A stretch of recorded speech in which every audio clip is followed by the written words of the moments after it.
Tip number 3, use body language to make an impression.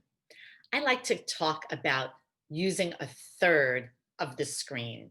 Notice a third over here, a third is my body, and a third is over here.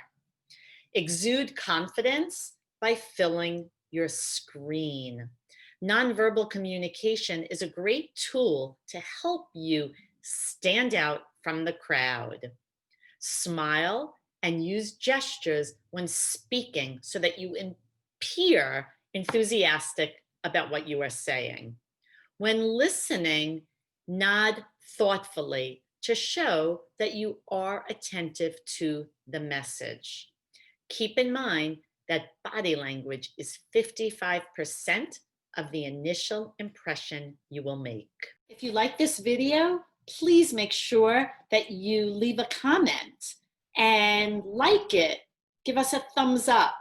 We really appreciate your support and your enthusiasm, and I look forward to hearing from you.